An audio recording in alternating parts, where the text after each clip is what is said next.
Excuse me, excused. मैं 9 बजे से आई हुई हूँ, 1 बज गया और कितना टाइम लगेगा? सर तो मीटिंग में चले गए। क्या? कौन सी मीटिंग? मैं तो कब से यहाँ पे बैठी हूँ, मैंने नहीं देखा उनको जाते हुए। ये मेरा कसूर नहीं है, वैसे उन्हें गए हुए 1 घंटा हो गया। हाँ तो ये मेरा भी कसूर नहीं है, मुझे किसने बताना है? और फिर आप लोगों ने मुझे बुलाया क्यों था अगर उन्होंने जाना है तो? आप अपनी फाइल्स दे दें और कल आ जाइएगा। अरे कौन सी फाइल्स? आप लोगों ने यहाँ पे मुझे इंक्वायरी के लिए बुलाया है। बिना फाइल्स के कैसे काम होगा मैम आपका? आप कैसे सर से बात करेंगी? कल आप अपनी फाइल्स के साथ आ जाएं। और वैसे भी आपको ना सारी डिटेल्स ईमेल कर दी गई थी। जी थैंक यू।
हेलो, मैं अभी बात नहीं कर सकती, मैं बहुत गुस्से में हूँ।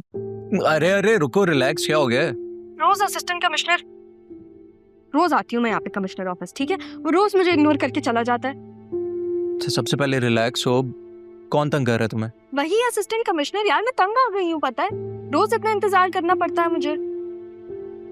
देखो, सरकारी काम तो ऐसे ही होते हैं, और मुझे जहां तक लग रहा है तुम्हें आजमा रहे हैं।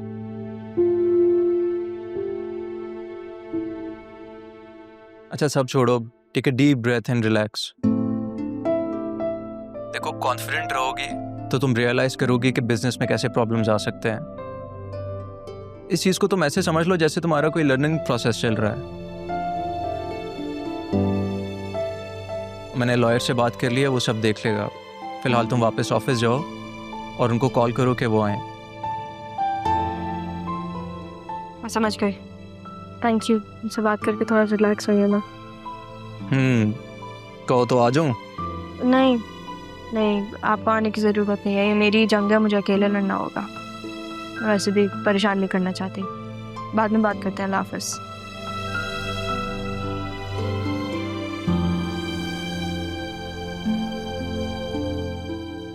Excuse me ma'am. अब आपको जो सवाल होंगे आप मेरे ऑफिस आके करेंगे। बता दें आप अपने असिस्टेंट कमिश्नर साहब को। ये लीजिए फाइल, दे दिए गई है।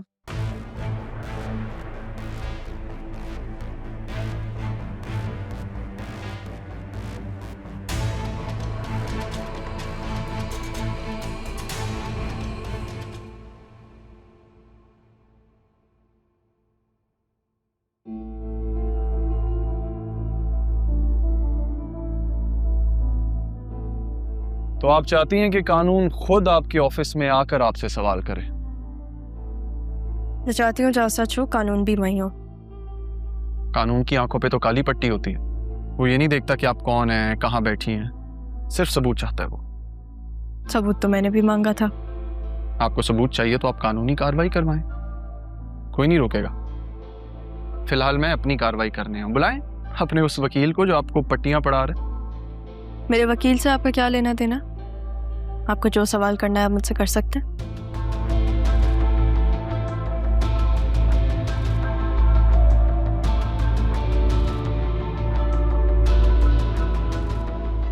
पिछले 6 महीने की फाइनेंशियल स्टेटमेंट में जो डेवलपमेंट प्रोजेक्ट फंड है, उसके कॉलम में इतनी बड़ी रकम कहाँ से आई? ज़मीन लेने के लिए एडवांस पेमेंट ज़रूरी थी, वरना वो ज़मीन हाथ से निकल जाती। अगर आपको रियल एस्टेट के बारे में थोड़ा भी पता हो तो रियल एस्टेट पूरा मौके का गेम है। और ये जो लोकेशन में न्यू शिफ्ट आया है, इसकी ज़ाब्ता नोटिफिकेशन? क्लॉज 7 अप्रूवल आपके ऑफिस से ही आया था। अगली बार जब मैं बुलाऊं ना तो मेरे ऑफिस आना होगा। तैयारी अच्छी की है, मानना पड़ेगा, लेकिन कल मैं और सवाल लेके आऊंगा, बी रेडी। कल की कल देखेंगे, और जहाँ तक आपके सवालों की बात है सारे जवाब मौजूद है मेरे पास। और अगर मेरे सवाल इन कागजों से बाहर हुए तो आपकी आंखों में आंखें डालकर जवाब दूंगी, क्योंकि मैंने कुछ ऐसा नहीं किया जिसकी वजह से मुझे नजर झुकानी पड़े।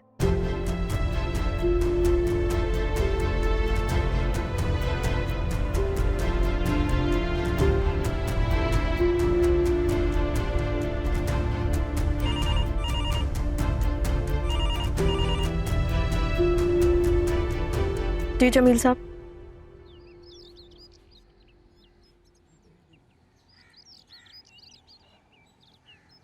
सर, मुझे समझ नहीं आ रहा मिस राहा जारियोन को क्यों बचाना चाह रही हैं।